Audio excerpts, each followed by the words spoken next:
Pourquoi avez-vous dit d'évacuer Téhéran? Vous avez posté « évacuer ». Oui, parce que je pense que c'est plus sûr. Il y a beaucoup de choses mauvaises qui se passent. Et oui, je pense que c'est plus sûr qu'ils évacuent. Il y a beaucoup de choses mauvaises qui sont en préparation. Que veut dire le président américain? Analyse d'Hélène Conway-Mouret, bonjour. Bonjour. Sénatrice socialiste des Français à l'étranger, vice-présidente de la Commission des Affaires étrangères, de la Défense et des Forces armées, et vous êtes ancienne ministre déléguée aux Affaires étrangères. Le général François Chauvency, bonjour. Consultant géopolitique LCI, Magali Barthès, bonjour. Éditorialiste international, et Didier Idjadi, bonjour. Sociologue au CNAM, universitaire et réfugié politique iranien. Magali, que veut dire le président américain là? Et il est en train de faire monter la pression sur le régime iranien en donnant l'impression que Téhéran va être rasé par les Israéliens, donc il faut absolument évacuer. La question qui se pose, vous disiez, il est peut-être sur le point d'engager les États-Unis dans la guerre. La question qui se pose quand même, c'est est-ce que tout ça, ce n'est pas une grande dramatisation, un grand théâtre, justement pour pousser les mollahs à revenir à la table des négociations. Je pense que c'est le scénario rêvé pour Donald Trump. C'est-à-dire, il n'a pas réussi à obtenir son deal sur le nucléaire iranien après ces 2 mois de négociations. On voit bien qu'il s'était donné 60 jours, qu'au 61e, il y avait les premières frappes israéliennes sur l'Iran. Maintenant, ce qu'il essaye de faire, c'est de récupérer à son avantage ce qui se passe, en disant finalement ces frappes elles vont m'aider à revenir à la table à refaire venir les Iraniens dans de meilleures dispositions à la table des négociations. Il y a manifestement beaucoup de coups de téléphone qui se jouent en coulisses avec des médiateurs comme le Qatar qui ont donc des contacts quotidiens avec la Maison Blanche, avec les Iraniens, et les Iraniens eux disent déjà si Israël arrête ses frappes, nous pouvons renégocier. Sauf que manifestement, Israël ne veut pas pour l'instant s'arrêter là, car les objectifs qu'il s'était fixés, notamment la destruction du programme nucléaire, n'est pas encore atteint. On sent en plus une volonté d'essayer de faire tomber le régime du côté de Netanyahou. Et donc on a encore un Donald Trump qui manifestement veut se garder toutes les options ouvertes avant de trancher. Peut-être qu'il ne sait même pas faire, lui encore, complètement sa décision. Peut-être dans le Conseil de défense tout à l'heure. Ça se tient à Washington dans les heures qui viennent. On verra ce qu'il en ressort. Didier Djadi, on va juste préciser aussi que Téhéran est une immense ville peuplée de 9 millions d'habitants. L'évacuer, de toute façon, serait impossible. Exactement. Et il faut ajouter également la banlieue proche, donc aux alentours de 15 millions. Donc cela, c'est impossible. Et d'ailleurs, comme vous l'avez vu hier et également un peu avant-hier également, il y a pas mal de personnes qui quittent dans 2 directions. Et la direction vers le nord, au pied de la mer Caspienne, car là, il y a des montagnes, et historiquement, c'était un refuge quand il y avait l'invasion islamico-arabe, il y a 1400 années, et il y a beaucoup d'Iraniens qui se réfugiaient à ce niveau-là.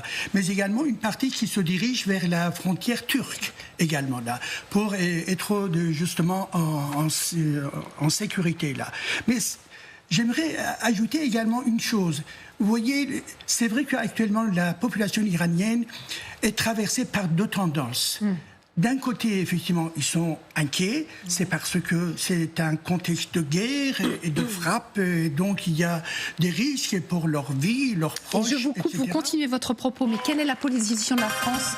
Jean-Noël Barrot est interpellé à l'Assemblée nationale. Merci Madame la Présidente. Ma question s'adresse à Monsieur le ministre des Affaires étrangères. Il est des nuits où le courage cesse d'être une option, mais devient un devoir.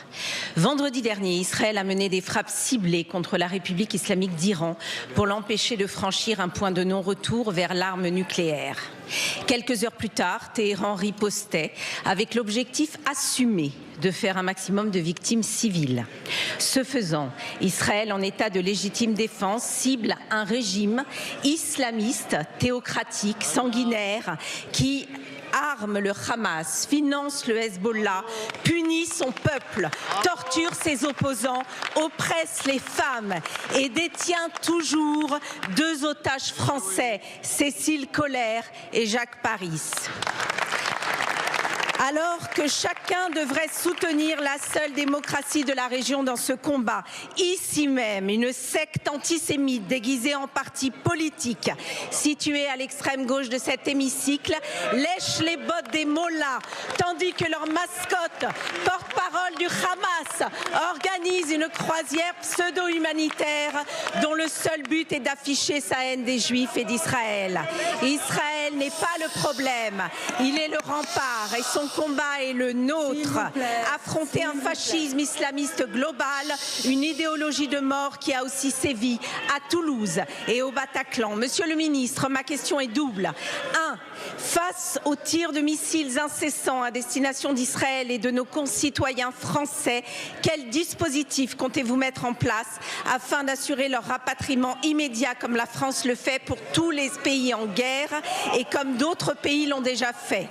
Pouvez-vous réaffirmer par ailleurs que la France se tient indubitablement aux côtés d'Israël face à cette menace existentielle? Merci. Merci beaucoup, Madame la députée. La parole est à Monsieur Jean-Noël Barrot, ministre de l'Europe et des Affaires étrangères. Madame la Présidente, Mesdames et Messieurs les députés, Madame la députée Caroline Yadan, face à l'escalade militaire au Proche-Orient, notre priorité, c'est la sécurité de nos ressortissants et de nos agents. Et je veux avoir une pensée pour nos agents à Tel Aviv, à Jérusalem, à Téhéran, qui exercent leur mission aux côtés de nos compatriotes dans des conditions extrêmement difficiles et tendues.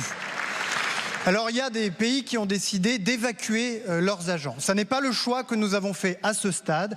Nos agents sont à leur poste, c'est leur honneur, ils restent aux côtés des communautés françaises. Ceci étant dit, vendredi, nous avons pris contact avec nos ressortissants en Israël pour leur transmettre les consignes de sécurité et nous avons appelé les Français de passage en Israël à s'inscrire sur le fil d'Ariane pour pouvoir être informés en temps réel de ces consignes. Nous avons ouvert une ligne téléphonique accessible 7 jours sur 7, 24 heures sur 24. Nous avons ouvert une cellule d'écoute psychologique au service de nos ressortissants et nous avons réuni hier les chefs d'îlots, c'est-à-dire les Françaises et les Français responsables en Israël de la sécurité d'une partie du territoire. Ce matin, j'ai réuni les ambassades des pays concernés et les services de l'État au centre de crise et de soutien du ministère des Affaires étrangères. Et j'ai décidé de renforcer les effectifs de la cellule d'écoute, ou en tout cas de la ligne téléphonique d'urgence, pour améliorer les conditions de prise en charge. J'ai décidé que nous puissions clarifier les voies de sortie terrestre d'Israël vers la Jordanie, au nord vers Amman, ou au sud vers Aqaba, ou en Égypte vers Sharm el-Sheikh, où les ressortissants qui le peuvent et qui le souhaitent peuvent prendre des billets d'avion et regagner le territoire national. Nous avons malheureusement connu des situations similaires par le passé. Soyez assurés que nos agents sont pleinement mobilisés pour apporter une réponse adaptée à chacun. Merci, Monsieur le Ministre. La parole est à présent à Monsieur Boris Vallaud, président du groupe donc voilà, socialiste. Le ministre des Affaires étrangères qui répondait à la sécurité donc des ressortissants français et des agents donc sur place au Moyen-Orient. Quels sont les dispositifs mis en place pour les protéger? La réponse de Jean-Noël Barrot. On retournera dans un instant à l'Assemblée nationale parce qu'une autre question sera posée sur le sujet au gouvernement. En attendant, Didier Djadi, je vous laisse terminer votre propos parce que vous disiez qu'il y avait deux choses qui animaient l'état d'esprit aujourd'hui. Les Iraniens, d'abord l'inquiétude. Une inquiétude pour leur santé ainsi que celle des membres de la famille, mais également une deuxième tendance chez la grande majorité des Iraniens. Vous savez, 46 ans, les Iraniens ont souffert d'une dictature féroce, islamiste, totalitaire, et qu'on a perdu beaucoup de nos jeunes. Seulement, il y a 1 an et demi, 2 ans, lors de la révolution Femmes, Vie, Liberté, le régime, y compris les grands qui ont été tués le premier jour, si vous voulez, là, M. Salami et tout ça, ils ont tué 560 pendant une durée de 2 mois. 560 personnes dans la rue. Et à peu près minimum, je dirais, une cinquantaine d'individus dont les yeux ont été crevés car ils ont tiré directement dans l'œil. Ce que vous êtes en train de nous dire, c'est que il y a l'inquiétude, mais peut-être l'espoir que le moment soit venu de se débarrasser de ce régime. Exactement. Merci pour votre propos. Et les gens, ils sont dans cet espoir de finir avec le régime islamiste. Et d'ailleurs, depuis quelques soirs, avant-hier soir, comme ça s'est passé auparavant, il y a également encore des slogans Abba Khamenei. Donc, effectivement, Abba Khamenei, ça veut dire quoi? C'est mort, disons, au guide. Et que, si vous voulez, le guide, soi-disant religieux et tout ça, n'a aucun crédit en Iran, si vous voulez, sauf pour 10% de la population. Seulement. C'est une opportunité, là, l'opération menée par Israël, alors? Pardon ? Est-ce que c'est une opportunité, ce que fait Israël pour beaucoup de gens, ils pensent que c'est une opportunité. Pardonnez-moi. Ils n'attendent pas à ce qu'il y ait des sauveurs qui viennent d'ailleurs. Non. Ils veulent que ça soit fait par eux-mêmes. Le renversement, c'est le fruit de l'action, disons, de la nation iranienne. Mais néanmoins, ils pensent que c'est un moment opportun et à eux de s'organiser et également une opposition qui n'est pas malheureusement en bonne forme et que donc il faut que ça soit le fruit de la révolte et des mouvements populaires en Iran. Du peuple iranien. Est-ce que les États-Unis vont aider Israël? C'est la question du jour avec les déclarations de Donald Trump. Comment est-ce que vous les interprétez, vous, quand, par exemple, le président américain, dans l'avion, réitère donc cet appel à quitter Téhéran? Alors d'abord, il est très difficile de suivre la pensée complexe et parfois imprévisible quand même du président américain. Donc je crois qu'il faut se passer d'une quelconque analyse aujourd'hui qui, dans 5 minutes, sera peut-être contredite.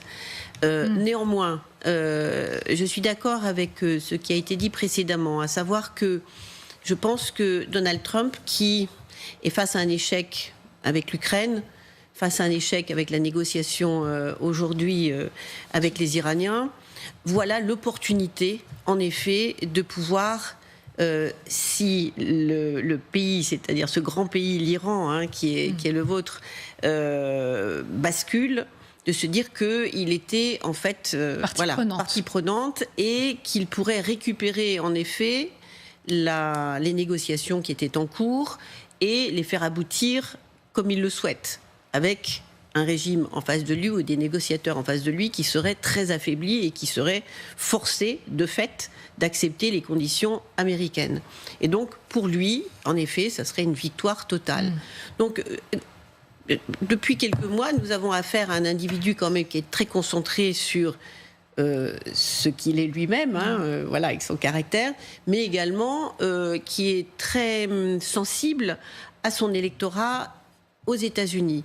Et donc, il ne voit pas cela pour le bien-être, mais des Iraniens, le bien-être futur des Iraniens, mais comme une victoire dont il a besoin aujourd'hui, bien sûr, par rapport à ces MAGA. Donc, vous savez, dans cette nouvelle guerre, en fait, il y a beaucoup d'opportunités. Nous en parlions tout à l'heure avec le général, l'opportunité pour Israël de frapper enfin, alors que ça fait des années, des décennies qu'ils attendent le moment pour le faire. Là, la faiblesse aujourd'hui du régime iranien a fait que cette fenêtre d'opportunité s'est ouverte et qu'ils s'y sont engouffrés.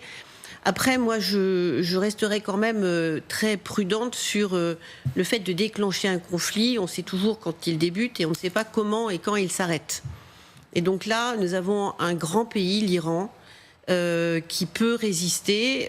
Il y a peut-être, certes, une majorité d'Iraniens contre le régime, mais il y a aussi des centaines ou des dizaines de milliers d'Iraniens qui travaillent au service du régime actuel et qui ne vont certainement pas peut-être baisser les bras tout de suite.